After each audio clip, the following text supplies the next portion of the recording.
Hi, I'm Katie Kinzer, and I'm the art therapist here at Claras House. Right now I'm sitting on the inside porch at Claras House, and we're hoping that through this experience of watching, you will learn more about what the therapeutic arts program entails. Both Katie and I know that there's a general lack of understanding in the community about creative art therapy, and so we wanted to take this opportunity to tell you a little bit about art therapy and drama therapy and how it works here at Claras House. We're part of the greater therapeutic team, so we work with the case managers, psychologists, social workers, doctors, nurses, the entire team. We work in conjunction with them to help with the diagnostic process as well as the treatment process. We do group therapy and individual therapy with clients here.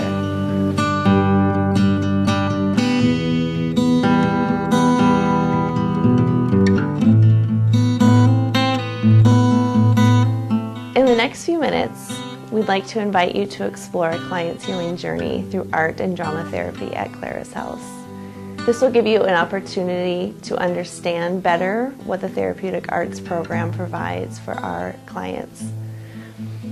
Our female client, age 15, came to us at Claras House at a time when she was sad and struggling and shut down. Her family was unaware and unable to understand what was going on with her, and she was unable to express that verbally. Through the use of art and drama therapy, she was able to better comprehend and understand her own emotions, as well as her family and the clinical team at Claras House. When our client was here, she was asked to make a mask. And a lot of times as the art therapist, when the adolescents or children are asked to make a mask and then paint the mask, they're given basically no direction on how to paint it. And inevitably, they always turn out the way the child or adolescent is feeling on the inside, deep down. This mask is titled Face a Truth, which I find very interesting.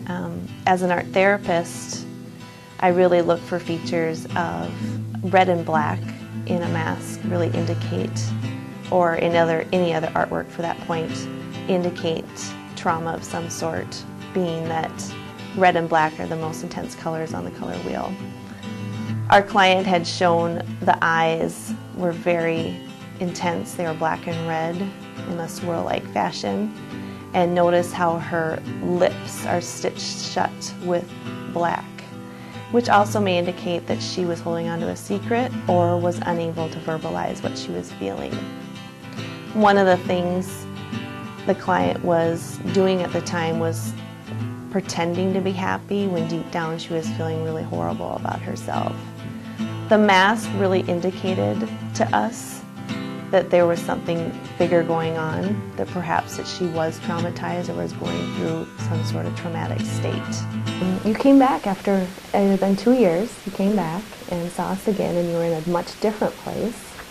And at that time, Jen, our drama therapist, was here on board and did some of this mask work with you as well. Traveling in your journey from here to here, a little bit about what you thought of as you created this mask.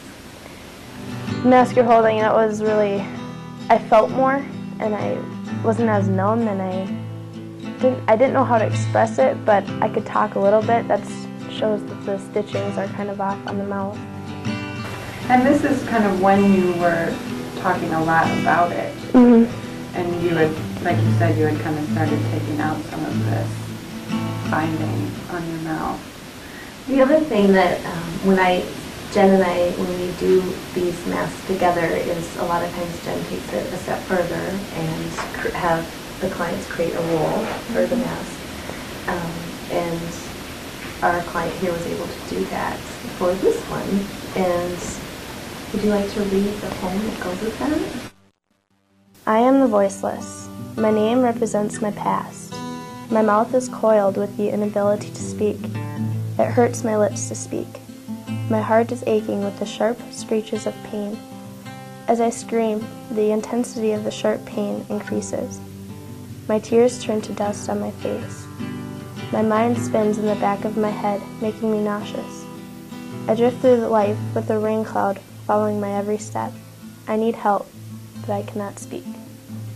One of the amazing things about your journey here is going through each of these phases, watching you do that and watching you be able to start to speak.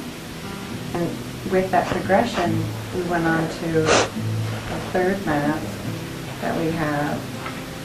It's beautiful, but it's also, there's some darkness with it.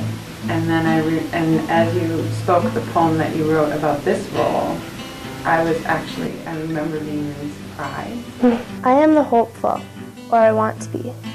I can finally feel. My skin is not numb, and my lips are not binded. I breathe in pain and let it out through my tears, which do not turn to dust on my face. I can scream, I can talk, I can feel, I can move, I can love, I can trust. I have hope, and with it, I can move on. A year ago, she would not have been able to do this, and going through this and working through this, through Clara's House and using this form really seems to work for her. And it really opened our eyes to visibly to what she was going through. It speaks volumes to where she's at now.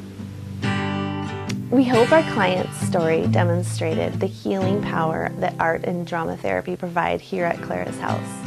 Like our client, there are many other children and adolescents that have benefited from the healing powers that art and drama therapy provide.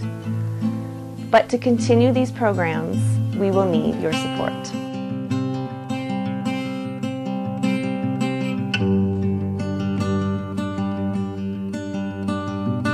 Winnie is at Clara's House every week, working with the kids.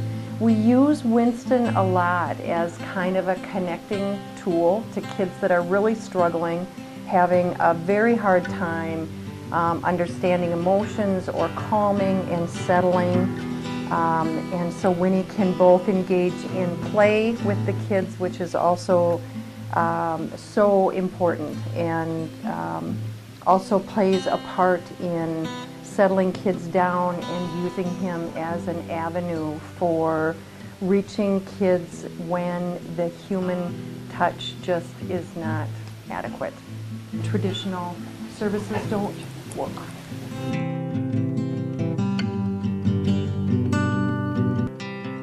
A limited capacity in the terms of drama therapy would mean having a larger space for the children to be able to move around more freely and express themselves. Right now I have a Rubbermaid that I carry around to different places with costumes, puppets, materials that we do and make work. But with your generous donations, we can make it work even better, and hopefully you're going to be helping us out with replenishing supplies. Small and large gifts are fantastic.